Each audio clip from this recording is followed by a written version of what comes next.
pushed me off a cliff for inheritance. So I came back from the dead. My own son pushed us off a cliff to silence us. As the wind roared in my ears and the ground rushed up to meet me, the last thing I heard wasn't a scream of regret from him, but my wife whispering a command that would save our lives. Pretend to be dead. If we move, they will finish the job. I am Garrett Thorne, 72 years old. Until 48 hours ago, I thought I was the patriarch of a loving, successful American family. I was a structural engineer who spent 40 years building bridges that could withstand earthquakes and hurricanes. Yet, I utterly failed to see the fatal cracks in the foundation of my own home. It happened in a heartbeat. One moment I was standing on the edge of the scenic overlook in the North Cascades, admiring the brilliant orange and purple sunset with my son Derek and his wife, Mallory. The air was crisp, smelling of pine needles and damp earth. I was pointing out the geological fault lines in the valley below, just another boring dad lecture that I thought they were politely enduring. The next moment, I felt two hands on my back. This was not a stumble. It was not an accidental brush of a shoulder or a momentary loss of balance. It was a shove, a deliberate, forceful, calculated shove aimed directly at my center of gravity. Gravity took over instantly. The sensation of weightlessness was terrifying, a lurch in my stomach that defied all logic and reason. I reached out my fingers, frantically clawing at empty air, trying to grab onto anything, a rock, a root, a tuft of alpine grass. But there was absolutely nothing, just the vast, indifferent emptiness of the canyon dropping away beneath my boots. I heard Patricia scream, a sound that ripped through my soul before the howling wind swallowed it whole. We were falling together, the world spun in a dizzying blur of green pines, gray granite, and the fading light of the evening sky. The impact didn't happen all at once. We crashed through the canopy of an ancient fir tree. Thick branches whipped against my face, tearing at my skin like angry claws. I felt a massive, solid bough slam into my ribs, knocking the wind out of my lungs, but it broke our deadly momentum just enough. We tumbled, bouncing violently off the rough bark, spinning uncontrollably through the air until we finally hit the slope. We didn't stop there, we rolled. I felt jagged rocks slicing through my heavy canvas jacket, sharp edges tearing at my jeans and the flesh underneath. The world was a violent, chaotic kaleidoscope of pain and noise. The sound of my own body hitting the unforgiving earth again and again was sickening. A dull, meaty thud that vibrated deep through my skull. And then, finally, a sudden, brutal stop. I landed hard on my left side in a small depression, a hollow filled with decaying leaves and sharp scree, perhaps 20 meters from the absolute bottom of the canyon floor. Silence. For a terrible moment, there was absolutely no sound. My brain simply couldn't process the overwhelming data. I was staring up at the darkening sky, seeing the tops of the massive evergreen trees swaying gently in the wind, completely indifferent to the fact that two human beings had just fallen from the sky. Then the pain arrived. It didn't creep in slowly, it exploded. A white-hot spike of pure agony shot up my left leg, stealing my breath before I could even draw it into my battered lungs. I tried to move, just to shift my weight off the rocks, but a wave of nausea rolled over me, so intense and suffocating that I almost blacked out. I looked down. My left leg was twisted at an angle that human legs are simply not supposed to twist. The tibia had snapped. I knew that sound intimately. In my career, I had heard massive steel suspension cables snap under unbearable tension. But the sound of my own bone breaking was a dry, hollow crack that echoed inside my head. The pain was blinding, pulsating with every frantic beat of my heart, turning my peripheral vision red. Patricia. Panic surged through the thick haze of pain. I turned my head, ignoring the screaming, tearing protest of the muscles in my stiff neck. She was lying 3 feet away, tangled violently in the thick roots of a huckleberry bush. She wasn't moving. Her silver hair, usually so perfectly and elegantly kept, was matted heavily with pine needles and dark, wet dirt. I rasped. My voice was a broken croak. My throat felt full of dust and copper. I tasted fresh blood. I had bitten my tongue severely during the chaotic tumble. "Patty, please." She didn't stir. A cold dread, colder than the biting mountain air, settled deep in my chest. I dragged myself toward her. Every single inch was a brutal battle against my own failing body. I dug my fingers into the loose, freezing soil, pulling my broken, shattered frame across the rocks. The jagged stone scraped my belly, but I didn't care. I reached out and touched her shoulder. It was warm. She gasped. It was a wet, ragged, horrible sound. Her eyes flew open, wide and completely terrified. Blood was streaming steadily down her forehead from a nasty, deep gash near her hairline, blinding her left eye. She coughed, and a faint trickle of pink foam bubbled at the corner of her pale lips. Ribs, I thought in a panic. Her broken ribs have punctured a lung. As a former emergency room head nurse, Patricia would know exactly what was happening to her own body, which terrified me even more than the fall itself. "We need help," I choked out, hot tears mixing with the cold grit and blood on my face. My hand went automatically to my jacket pocket for my phone, but it was gone. It must have flown out during the violent tumble down the rock face. "I have to call Derek. He must be terrified. He must be looking for us." I filled my aching lungs, ignoring the sharp pain in my ribs, preparing to scream my son's name to the heavens, to let him know we were still alive, that we had miraculously survived the impossible drop. I opened my mouth. "Derek." Suddenly, a hand slammed over my mouth. It wasn't gentle. It was forceful, desperate, and incredibly strong, pressing my lips painfully against my teeth until I tasted more fresh blood. It was Patricia. Her eyes were locked onto mine. The terror in them had vanished entirely, replaced by a cold, hardened steeliness I hadn't seen since she worked in the trauma ward 30 years ago. She shook her head violently, her bloody fingers digging painfully into my cheeks. "Don't," she hissed. The word was barely a breath, a faint exhalation of air, but it carried the absolute weight of a military command. I stared at her, completely confused, my brain feeling sluggish and thick from the severe physical shock. "What are you doing?" I tried to mumble against her palm. "That's our son up there." "Shut up, Garrett," she whispered, her voice trembling, not with fear of our injuries, but with a horrifying, sickening realization. "Look up, just look up." I followed her frantic gaze through the gaps in the thick fir branches, looking way up at the jagged edge of the cliff, where the wooden guardrail abruptly ended. I saw them, two silhouettes standing against the fading twilight sky. They were small from this immense distance, just black, featureless shapes, but I knew them intimately. I knew the slump of the shoulders, the way the taller figure stood with his hands casually shoved in his pockets. Derek, and beside him, standing rigidly, Mallory. They weren't running around in a panic. They weren't waving their arms frantically, or shouting into the canyon for help. They weren't calling the authorities. They were standing perfectly, calmly still, looking down into the dark abyss like bored spectators at a zoo, waiting for a terrible show to conclude. "Listen," Patricia whispered, removing her hand slowly, but keeping a single bloody finger pressed firmly to her own lips. The acoustics of this particular canyon were notoriously strange. The wind carried sound down the sheer granite cliff face, amplifying it like a massive stone funnel. I heard the faint crunch of gravel under expensive hiking boots. Then a voice, my son's voice. It wasn't panicked. It wasn't the high-pitched wail of a grieving, devastated child witnessing a horrific family tragedy.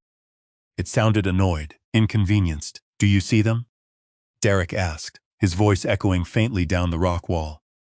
"No," Mallory's voice drifted down, sharp, cold, and wildly impatient. "The trees down there are too thick, but nobody survives a drop like that, Derek," she continued, her tone completely conversational. "It's 40 meters straight down onto solid granite and shale. They're dead." I felt my heart physically stop in my chest. It literally skipped a beat, suspended in an agonizing moment of pure, unadulterated horror. The blinding physical pain in my shattered leg vanished completely, instantly eclipsed by a psychological pain so much worse that it threatened to tear me apart from the inside out. My son, the boy I taught to fish on the lake, the boy whose expensive college tuition I paid for by working endless double shifts at the firm. He wasn't checking the edge to see if we were miraculously okay. He was checking to confirm the kill. "Are you sure?" Derek asked again. He sounded nervous, like a man worried about failing an exam. "I need to be absolutely sure, Mal. The life insurance policy won't pay out immediately if it looks like a simple disappearance. We need bodies. They'll find the bodies eventually," Mallory scoffed, the sound dripping with cold disdain.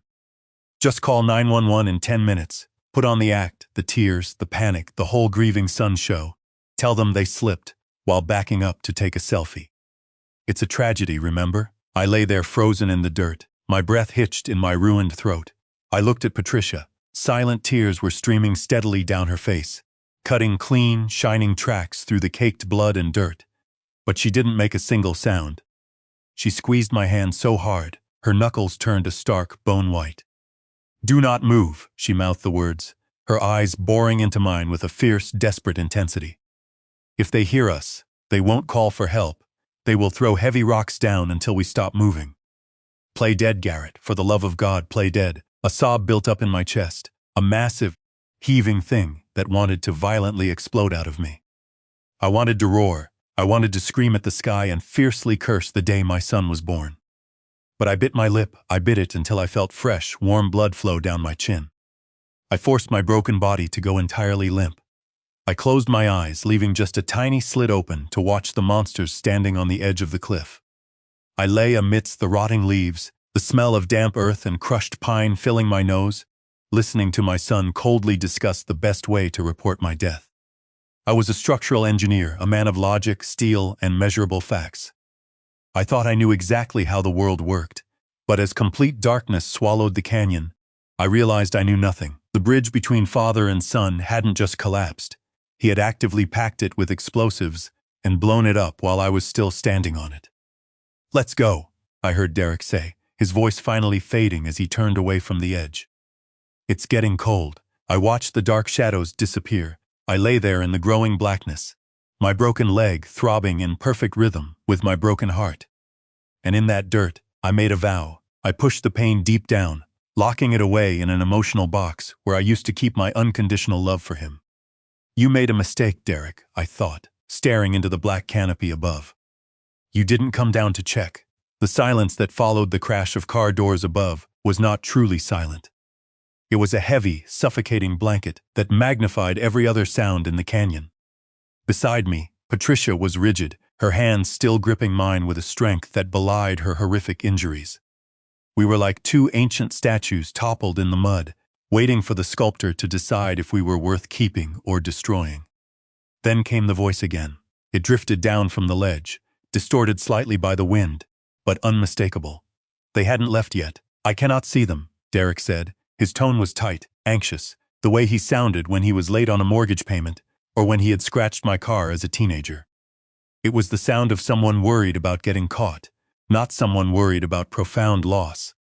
"Are you sure, Mallory? That is a long way down. What if they are just hurt?" I squeezed my eyes shut. "Please, Derek," I begged silently. "Please call out. Please scream for help. Prove me wrong." But then Mallory's voice cut through the air, sharp and cold as an icicle. This was the woman we had welcomed into our home.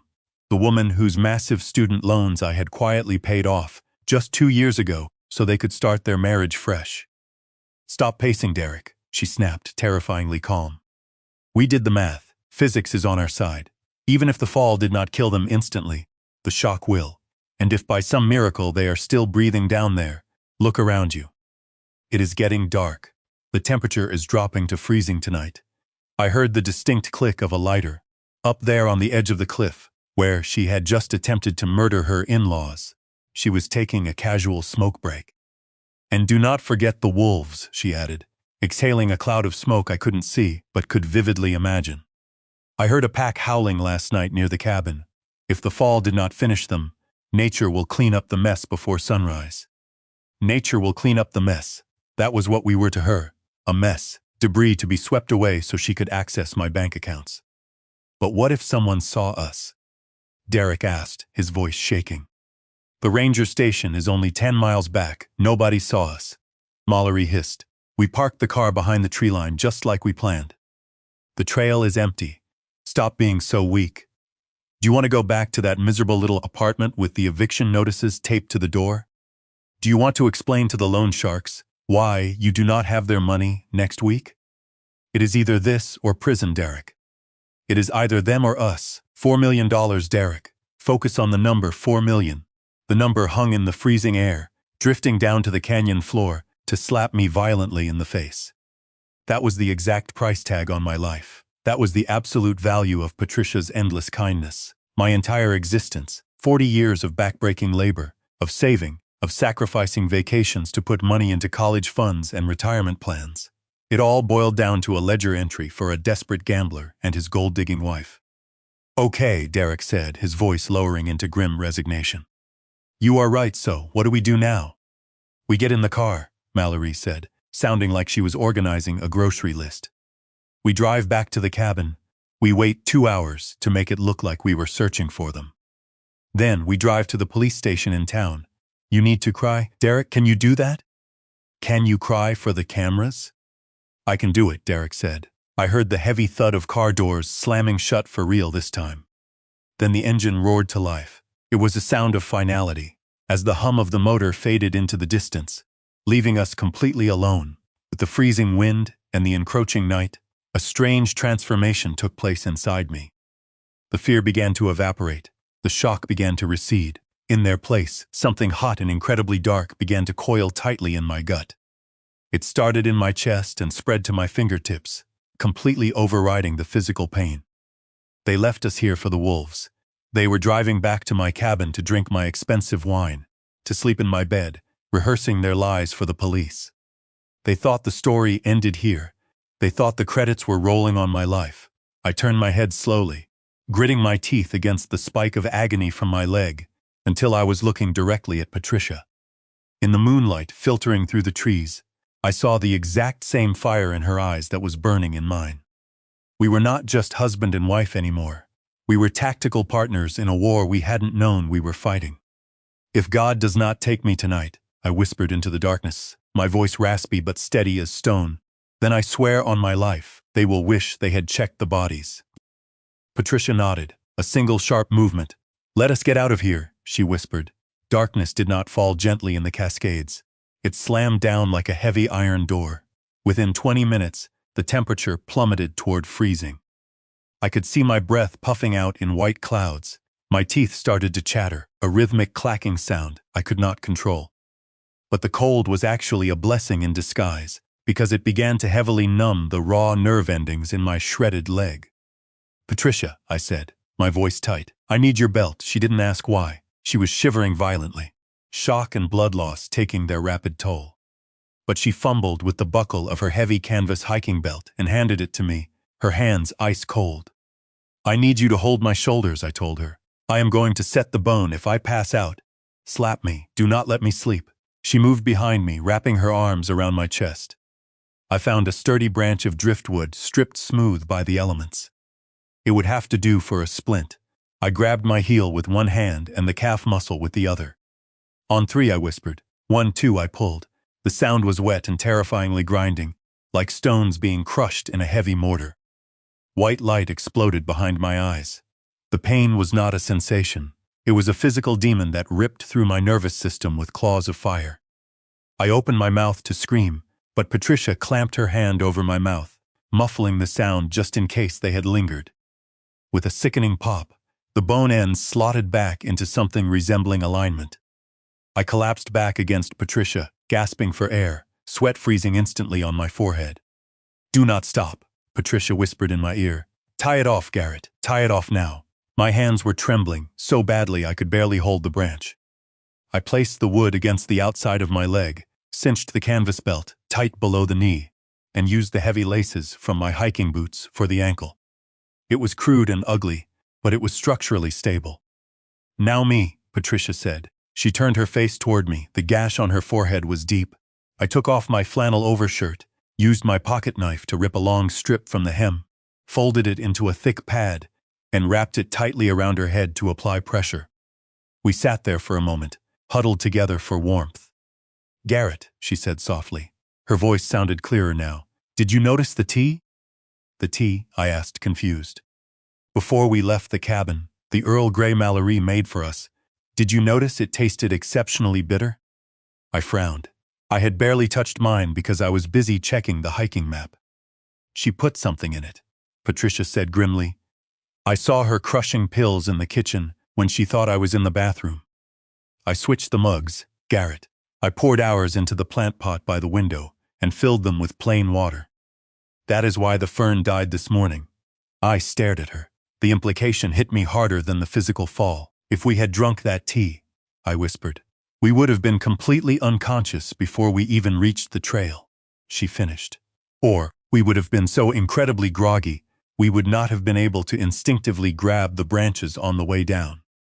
We would have hit the granite bottom at full speed. She did not just want to push us, Garrett. She wanted to make sure we could not fight back. It was premeditated murder. A cold fury settled permanently in my chest, burning much hotter than the pain in my leg. Mallory had crushed pills into our tea, like she was casually poisoning rats in a basement. We have to move, I said, my voice completely devoid of fear. It was the voice of a man with a massive debt to collect. We cannot go up, Patricia said, looking at the sheer rock face. No, I agreed. We go down. There is an old mining trail from the Silver Rush in the 40s. It runs along the creek bed at the bottom of the canyon. It leads to the old service road about 5 miles east. It is the only way out. I rolled onto my stomach. I dug my elbows into the frozen mud. I could not stand, but I could crawl. I dragged myself forward, my splinted leg dragged behind me, a dead weight that caught on every exposed root. I reached out, grabbed a huckleberry bush, and pulled. Patricia followed right behind me. Somewhere in the freezing distance, a wolf howled again, much closer this time. Let them come, I thought, gripping a sharp rock and fiercely pulling myself forward. Let the wolves come. They will quickly find that the prey in this canyon has teeth. We are not dying tonight. The massive ancient forest did not want to let us go. For 2 excruciating days and 2 freezing nights, we dragged ourselves through a green, jagged hell that seemed to have absolutely no end. Time ceased to exist in any logical, linear fashion, completely dissolving into a blurry, torturous loop of drag, pull, scream quietly, and breathe. My leg had swollen to twice its normal size inside the makeshift wooden splint, and the skin around the break was burning hot to the touch, pulsating with a rhythmic throb that horrifyingly echoed the beat of my own heart. I knew exactly what that meant without Patricia having to say a single medical word. Severe infection had set in. The terrifying fever dream started on the second afternoon, transforming the long shadows of the towering trees into looming monsters and the whistling sound of the mountain wind into the dark whispers of my dead ancestors calling me home. Garrett, stay with me, Patricia would urge, her voice incredibly raspy and weak but fiercely relentless. Just to that ridge, just to that big oak tree, she was the only reason I was still physically moving. My wife, who had spent the last 40 years meticulously organizing charity dinners and gently tending to her prize-winning rose garden, had fully transformed into a terrifying creature of pure, unyielding iron. She continuously cleaned my burning forehead with packed snow. She forced me to chew on bitter pine needles for vitamin C to stave off scurvy. She meticulously checked the sluggish circulation in my blackening toes every single hour. But even she was fading rapidly. The severe gash on her head had finally stopped bleeding, but her eyes were deeply sunken, heavily rimmed with dark, purple bruises of utter exhaustion, and her hands shook uncontrollably whenever we stopped to rest in the dirt. By the time the familiar cedar roofline of our massive cabin came into view, the sun was setting on the terrible second day. It should have been a moment of profound relief seeing the beautiful structure of cedar and river stone that I had painstakingly designed with my own 2 hands. Instead, it felt like a cruel, sickening joke. Smoke was curling lazily and happily from the stone chimney. Warm, inviting golden light spilled from the large bay windows onto the fresh snow. It looked exactly like a postcard of a perfect, peaceful mountain retreat. But inside that warmth, inside the sacred sanctuary I had built specifically to protect my family, sat the very man who had tried to brutally murder us for a paycheck. "We are not going to the front door," I rasped, my throat feeling like it was filled with broken glass and sand. Around the back, the root cellar, Patricia looked at me, severe confusion momentarily clouding her feverish eyes. "The root cellar is locked from the inside, Garrett." "Not that one," I said, my voice grim. "The other one, the one I never told the kids about. Years ago, during the absolute height of the Cold War panic in the late 80s, I had succumbed to a bout of intense paranoia very common among men of my generation. When I laid the deep concrete foundation for this place, I secretly excavated a secondary space, a fortified storm shelter reinforced with thick concrete and heavy steel rebar, accessible only through a hidden metal hatch in the retaining wall behind the house and a secret sliding panel in the library. I had always called it my doomsday insurance. I never thought the doomsday I was desperately preparing for would be ushered in by my own flesh and blood. We circled wide through the thick brush, carefully avoiding the expensive motion sensor security lights that I knew would instantly trigger if we stepped onto the manicured lawn. The irony was a bitter, jagged pill to swallow. I was skulking through the frozen dirt like a criminal, terrified of the very security system I had installed to keep criminals out. I had paid $40,000 for those high-tech cameras and sensors, and now they were the weapons of my enemy. The entrance to the shelter was deeply buried under a massive thicket of overgrown blackberry bushes. Heavy thorns tore at our remaining tattered clothes and sliced viciously into our cold skin as we frantically cleared the debris. My hands were so entirely numb, I could barely feel the freezing metal of the heavy latch hidden beneath a fake decorative rock. It was heavily rusted. It had not been opened in 15 years. "Help me," I grunted, awkwardly fitting my numb fingers into the cold groove. Patricia placed her bleeding hands firmly over mine. Together, we pulled. I screamed silently, biting my lip until it bled again, as the massive effort sent fresh bolts of lightning up my shattered, infected leg. The metal groaned a loud screech of protest that sounded exactly like a gunshot in the quiet night. We froze instantly, terrified that Derek might have heard, but the wind was howling loudly through the eaves, masking our desperate intrusion. With one final, agonized heave, the hatch gave way, revealing a dark, gaping maw that smelled intensely of stale air, damp earth, and old secrets. We slid down into the absolute darkness, quietly pulling the heavy steel door shut above us. The silence was instant and profound. We were inside the belly of the house now. I fumbled frantically for the heavy emergency flashlight I had left on a hook 2 decades ago. Miraculously, the D batteries still held a faint, lingering charge, casting a sickly yellow beam onto the thick concrete walls. Now came the absolute hardest part, the vertical ladder. It was only 10 feet straight up to the trapdoor that led to the space directly behind the library bookshelf. But with a shattered, infected leg, it might as well have been the peak of Mount Everest. I had to pull my entire body weight up using only my upper body strength, dragging the agonizing dead weight of my leg behind me, gritting my teeth so incredibly hard I thought the enamel would crack. "You can do this, Garrett," Patricia whispered fiercely from below, physically pushing at my good foot to give me much-needed leverage. "You built this house, you own this house, take it back." I reached the top. I found the mechanical release mechanism, a small steel lever cleverly hidden in the masonry. I held my breath and pulled it hard. The old hydraulics hissed softly, still perfectly functional after all these years. The false wall slid open just an inch enough to let in a thin slice of warm light and the muffled, relaxing sound of smooth jazz music. We were in the panic room, a narrow, fortified space sandwiched between the large library and the master bedroom. It was extremely dusty and cramped, filled with old tinned food and dusty wool blankets. But on the far wall was a bank of small, outdated CRT monitors connected directly to the hardwired CCTV system I had installed inside the actual walls. This was not the modern, easily hackable Wi-Fi connected system Derek controlled from his smartphone. This was the original, analog closed-circuit loop that ran on a completely independent power supply. Derek didn't know it existed. He didn't know I could see him. I slumped heavily into the dusty office chair in front of the console. My vision was swimming dangerously.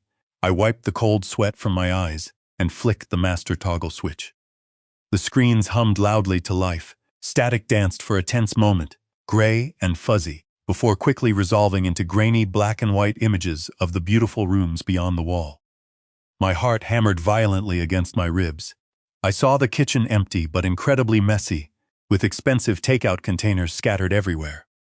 I saw the hallway, and then I saw the main living room. The camera angle was high, looking down directly from the corner of the ceiling. There he was, Derek.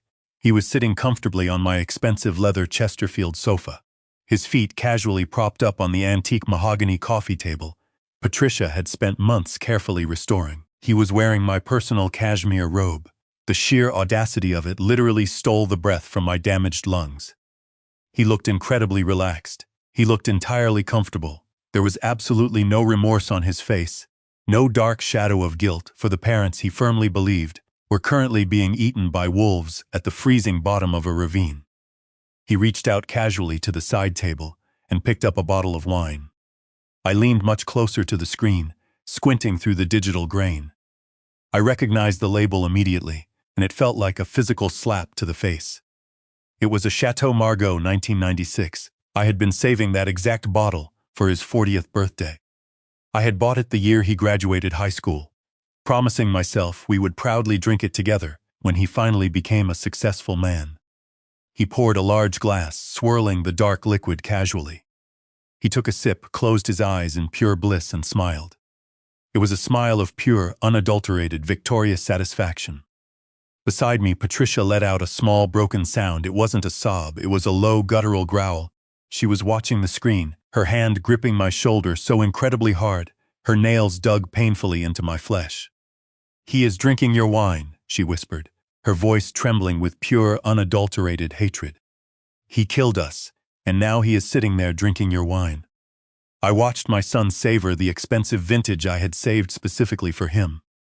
The image burned itself permanently into my retinas, violently searing away the fever, searing away the physical pain, and entirely searing away the last pathetic remnants of fatherly love.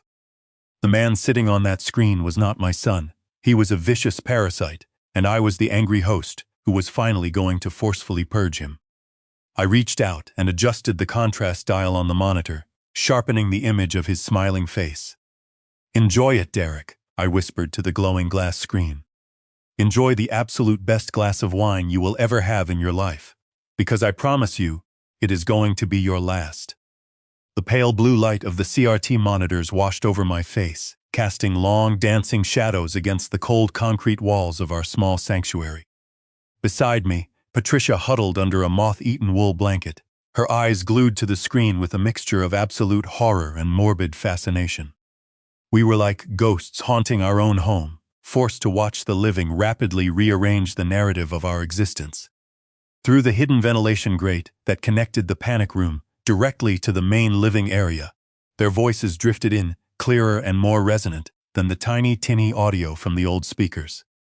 I saw the flashing red and blue lights reflecting off the living room window a few moments before I actually saw the man himself. It was Sheriff Miller.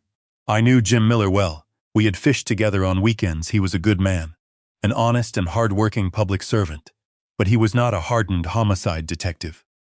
He was a man who genuinely saw the best in people, and right now, that beautiful virtue was being ruthlessly weaponized against him. He took off his hat as he entered the frame, clutching it to his chest in a gesture of profound respect that made my stomach physically turn. He walked carefully across my Persian rug, trying not to track mud into the house of the grieving family. "I am so sorry, Derek," Sheriff Miller said, his voice heavy with genuine sympathy. "We have search and rescue teams out with dogs, but the terrain is absolutely brutal. The darkness is not helping." On the screen, the grand performance officially began. It was not merely a lie, it was a flawless theater production, and Mallory was clearly the lead actress. She was curled up tightly in the corner of the sofa, clutching a box of tissues to her chest like a physical lifeline. Her makeup was artfully smeared, just enough to suggest hours of weeping without making her look unappealing. "It is all my fault, Sheriff," she wailed. The sound was incredibly shrill, piercing through the speaker and stabbing directly into my brain. I should have stopped them. I should have grabbed his arm harder. Patricia let out a sharp hiss of breath beside me. The sheer audacity of the woman. She had not grabbed my arm to save me. She had shoved my back to kill me. Miller sat down cautiously on the edge of the coffee table, leaning forward with a comforting hand extended. "Now, Mrs. Thorne, you cannot blame yourself. Tragic accidents happen. Just tell me what happened up there. Take your time." I watched Derek. He was the weak link in their chain of deceit. He was standing by the large stone fireplace, his back to the camera, staring into the unlit hearth. His hands were thrust deep into the pockets of his robe, but I could see his shoulders visibly shaking. To the sheriff, it looked perfectly like the tremors of a devastated son trying to hold it together. But I knew that shake. I had seen it when he crashed my sedan when he was 16. I had seen it when he flunked out of his first semester of college. It was not grief, it was fear, pure, unadulterated terror. He was terrified that our broken bodies would be found, that forensic evidence would clearly point to a struggle, that his precarious house of cards would collapse before the insurance check cleared. I turned around, Derek said, his voice trembling convincingly. I turned around for 1 second to fix my bootlace. They wanted a picture, a selfie with the sunset. You know how Dad is, he is stubborn. He always wants to get right to the edge for the absolute best view. Liar, I whispered to the darkroom. I was a safety engineer. I spent 40 years aggressively lecturing people on job sites about fall protection and safety harnesses. I never stood within 6 feet of an unprotected edge in my life. The idea that I would foolishly dangle off a cliff for a photograph was a massive insult to my entire professional career. I told him it was slippery, Mallory chimed in, blowing her nose loudly into a tissue. I said, Garrett, please step back, the gravel is loose, but he just laughed. He said he wanted to send a picture to his friends at the golf club. And then, oh God, Sheriff. She buried her face in her hands, her shoulders heaving with perfectly practiced sobs. It happened so fast. 1 minute they were smiling and the next Patricia slipped. She grabbed Garrett's jacket to steady herself, and they just tipped backward. They didn't even scream. Silence filled the panic room. I looked at Patricia. Her face was illuminated by the ghostly glow of the monitor, tears of pure rage streaming down her cheeks. They were erasing us. They were rewriting our history, turning us into clumsy, reckless old fools who died because of sheer vanity. They were robbing us of our dignity, even as they robbed us of our lives. Sheriff Miller sighed, a heavy, mournful sound. He stood up and walked over to Derek, placing a heavy, comforting hand on my son's shoulder. It is a tragedy, son, a terrible tragedy, but you did everything you could. Do not let this weigh on your conscience. Your parents knew you loved them. Derek flinched at the touch. I saw it. It was subtle, a microscopic tightening of the jaw, a slight recoil. He could not handle the validation of a good man because he knew he was rotting from the inside out. Thank you, Sheriff, Derek mumbled, pointedly not meeting the man's eyes. When can we declare them? You know, we need to follow procedure, Miller said softly. If the bodies are not recovered within 48 hours, given the severe weather conditions and the witness testimony, we can move to have them legally declared deceased by misadventure. It will help you then with the life insurance and the estate. I know it sounds cold to talk about paperwork now, but I want to make sure you kids are taken care of. Your dad would have wanted that. My dad would have wanted that. The words hung in the air, toxic and incredibly bitter. I gripped the armrests of my chair, my knuckles turning white. The violent urge to smash the glass, to scream through the vents, to bang on the walls and roar, I am here, was almost overpowering. I wanted to storm out of that secret panel, bloodied and broken, and point a condemning finger at the murderers. But I stopped. I forced my engineer's brain to logically take over. Look at them, I thought. Look at the scene. If I came out now, what would happen? I was a 72-year-old man with a history of heart medication. I had just suffered a massive head trauma and a shattered leg. Derek and Mallory were young, highly articulate, and currently holding the absolute sympathy of the law. They could easily say I was delirious. They could say the fall caused severe brain damage. They could say I attacked them in a fit of sudden dementia. Or worse, Sheriff Miller was armed, but he was alone. If I revealed myself, Derek was desperate enough to do absolutely anything. He had already killed his parents in his mind. Would he hesitate to attack an older sheriff to cover his tracks? We are trapped, Patricia whispered, voicing my exact logical thoughts. If we go out there now, we lose. They have the narrative, Garrett. They have the story. She is right, I thought. We were ghosts, and ghosts cannot testify in court. We needed much more than just our sudden presence. We needed irrefutable, indisputable proof. We needed to let them think they had won. We needed to let them get completely comfortable. Let them sign the legal papers. Let them dig their own graves so incredibly deep that they could never, ever climb out. Sheriff Miller put his hat back on. I will leave a deputy parked at the end of the driveway tonight just in case. Try to get some sleep. You two have been through hell. He walked out the front door, taking the safety of the law with him. As the door clicked shut, the grand performance ended instantly. Mallory dropped the tissue on the floor. She did not wipe her eyes. She stood up, walked quickly to the window, and watched the cruiser pull away. "He bought it," she said, her voice completely devoid of the tremor she had used seconds ago. "He bought every single word." Derek collapsed onto the sofa, pouring another large glass of my expensive wine, his hands still shaking, but now with profound relief. "We are clear," he whispered. "We are actually clear. I watched them on the grainy screen. These two strangers living comfortably in my house." "Not yet," I murmured. "You are not clear yet." I turned to Patricia. My plan had fundamentally changed. I did not just want to survive. I wanted to utterly destroy them. I needed to see the finances. I needed to see exactly why my son had decided my life was worth trading in. "Let them sleep," I told Patricia, my eyes cold and hard as steel. "Because tomorrow, the haunting begins." The house settled into a heavy, oppressive silence around 3 in the morning. It was the kind of stillness that usually brought me peace, the quiet satisfaction of a home resting after a long day. But tonight, it felt like the held breath of a predator. Inside the panic room, the air was stale and recycled. Patricia had finally drifted into a fitful, exhausted sleep, her breathing shallow and ragged, her hand twitching occasionally, as if she were still warding off the terrible fall in her nightmares.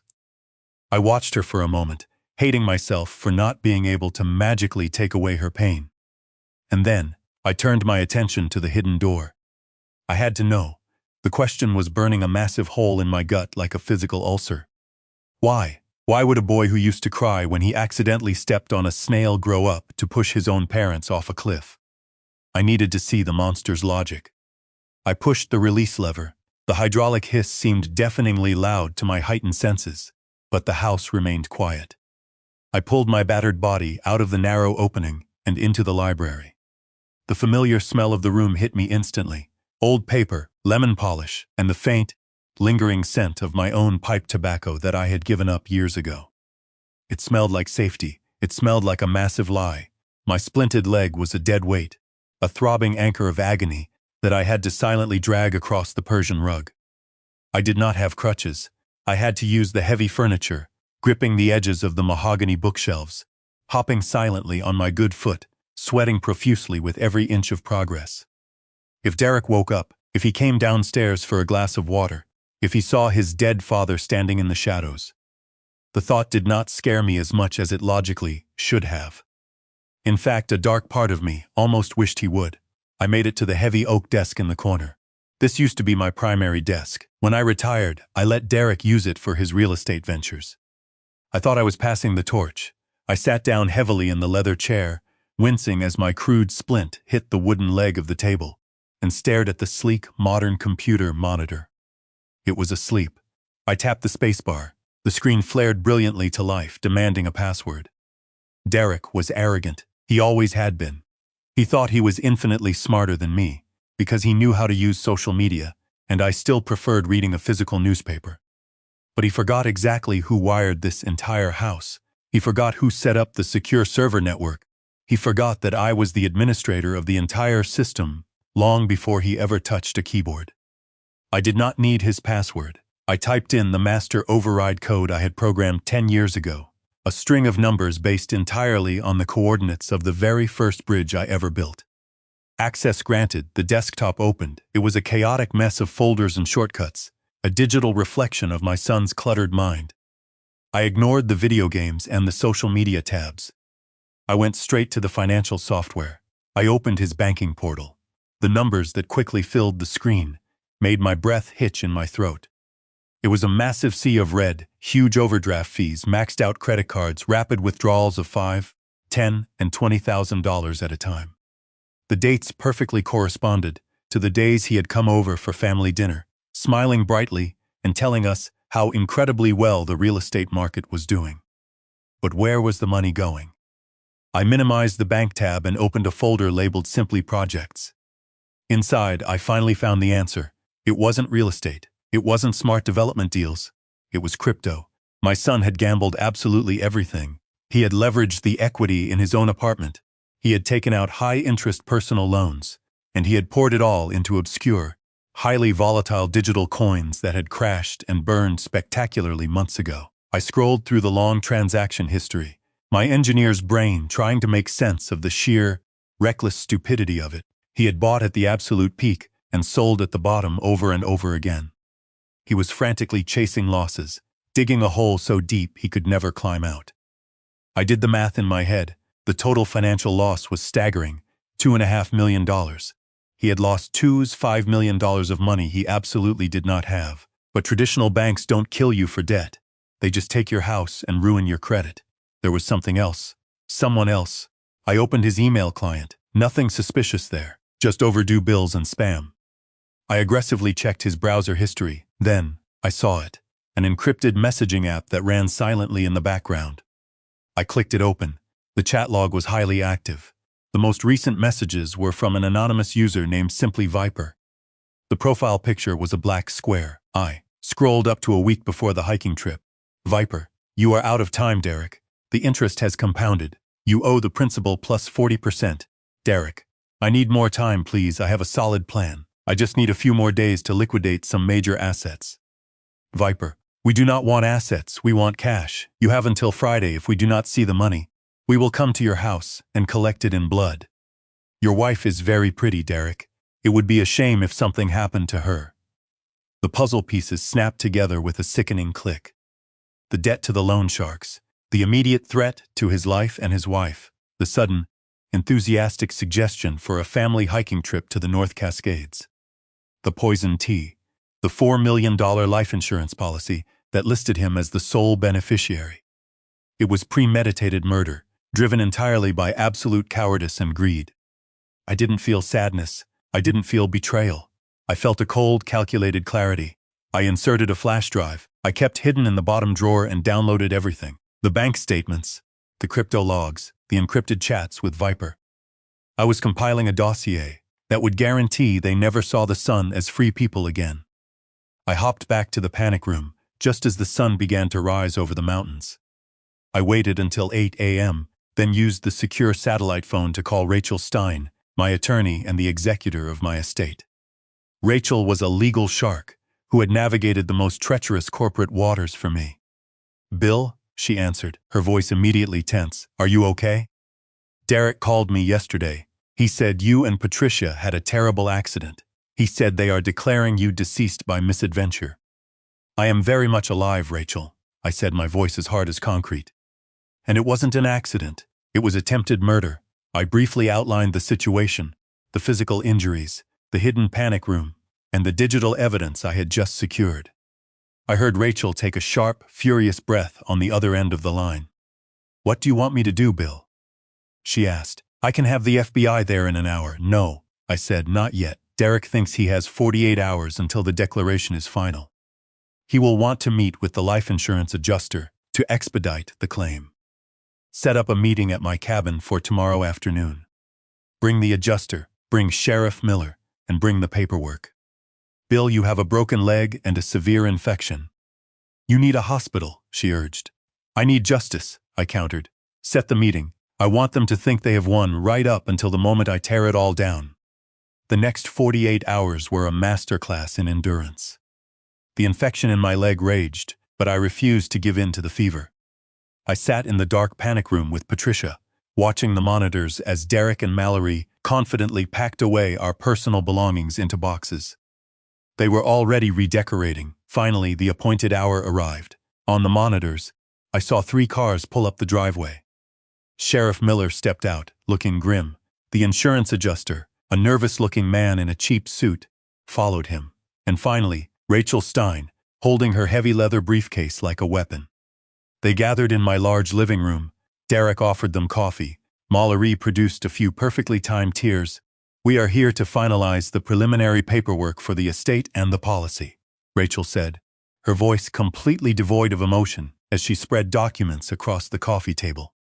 Given the sheriff's timeline and the lack of recovered bodies, the company is prepared to issue the initial payout to cover the outstanding debts you mentioned. Derek's eyes lit up. It was a subtle flash of pure greed, but I saw it. Thank you, Rachel, he said humbly. My parents would be glad to know we are taken care of. Just sign here, the adjuster said, pushing a pen forward. Derek reached out. His hand hovered over the paper. I looked at Patricia. Her head was bandaged. her face pale but her eyes were fierce. I reached out and took her hand.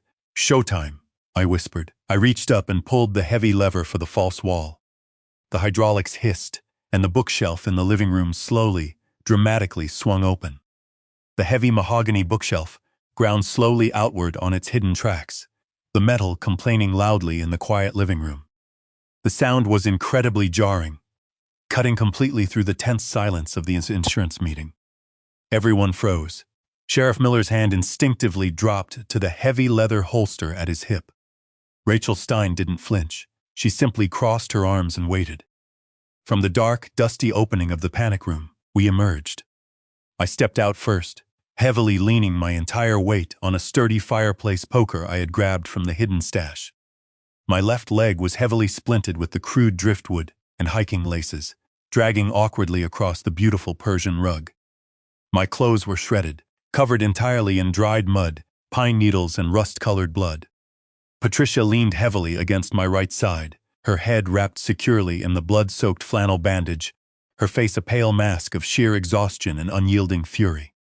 We looked exactly like two people who had just crawled directly out of a shallow grave.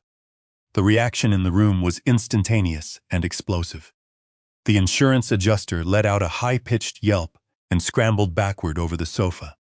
Sheriff Miller's jaw dropped so far, I thought it might unhinge. He took a hesitant step forward. "Garrett?" "Patricia?" My God, how? But it was the reaction of my son and daughter-in-law that I will vividly remember until the day I die. Derek didn't just drop the pen, he dropped the entire clipboard. It clattered loudly onto the glass coffee table, his face instantly drained of all color, turning a sickening ashen gray. His eyes bulged in pure, unadulterated terror, staring at us as if we were literal demons conjured from hell. He took a stumbling step backward, violently colliding with the stone fireplace. Mallory simply screamed.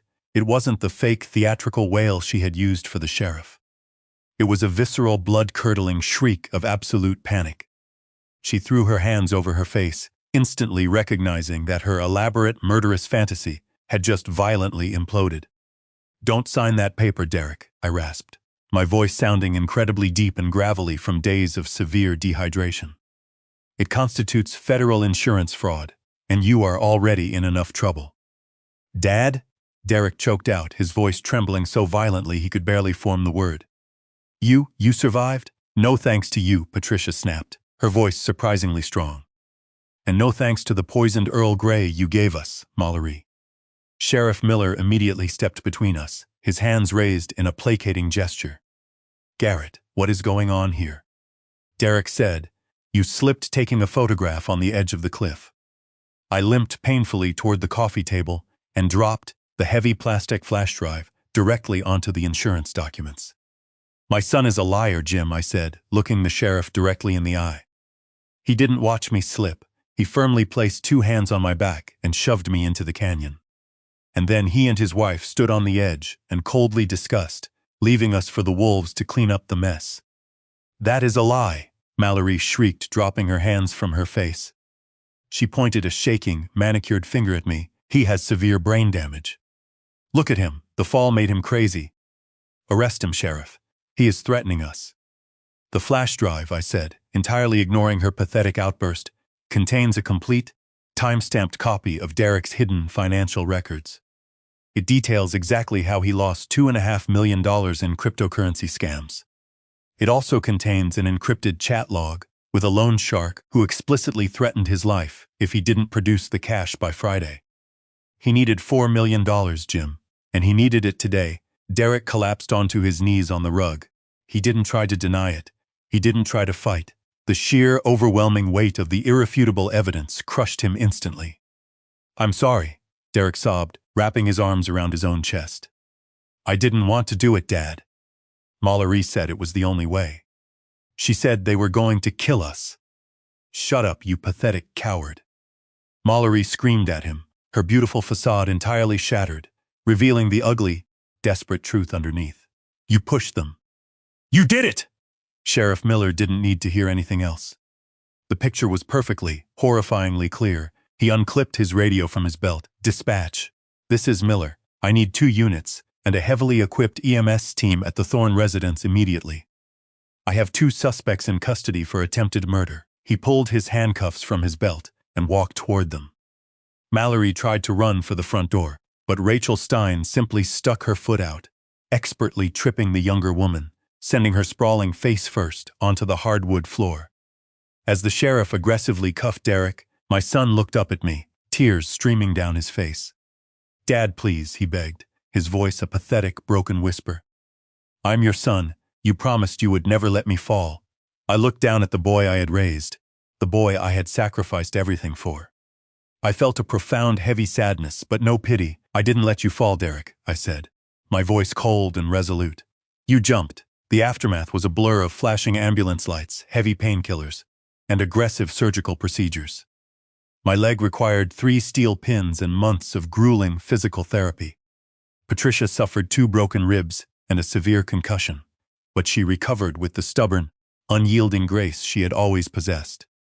The trial was a media sensation, but it was incredibly brief. Faced with the overwhelming digital evidence I had secured, the testimony of the life insurance adjuster, and the desperate, conflicting lies they told the police, their defense completely crumbled. Mallory and Derek were both sentenced to 25 years in federal prison for conspiracy to commit murder, attempted murder, and severe wire fraud. But prison was the least of Derek's problems. Rachel informed me that the loan sharks he owed money to, the men known collectively as Viper, had deep, violent connections on the inside. Derek will spend every single day of his sentence constantly looking over his shoulder. It has been exactly 1 year since the fall. I sat on the wooden porch of our cabin, a thick wool blanket draped over my lap, watching the heavy winter snow gently fall through the pines. My legs still ached when the barometer dropped, a permanent physical reminder of the betrayal. Patricia walked out onto the porch, carrying 2 steaming mugs of tea. She handed one to me and sat down in the rocking chair beside mine. We didn't speak for a long time, just listening to the profound, healing silence of the mountain. They always tell you that blood is thicker than water. They drill it into your head that family is the absolute most important thing in the world, that you must forgive them for anything, because they share your DNA. They are wrong. Blood is just a biological coincidence. True family is not defined by who you share a last name with. It is defined by who stands beside you when the ground literally drops out from beneath your feet. It is defined by who is willing to drag you through a freezing forest with a broken leg, and who is willing to risk everything to bring the monsters into the light. I took a slow sip of the hot tea. It wasn't bitter. It was perfectly sweet, just the way Patricia always made it. I looked out at the vast, beautiful canyon in the distance. We had survived the fall, we had survived the wolves, and most importantly, we had survived our own son. The bridge was completely burned. But sitting here in the quiet warmth with the woman who saved my life, I realized something incredibly important. I didn't need that bridge anymore. We were exactly where we were supposed to be.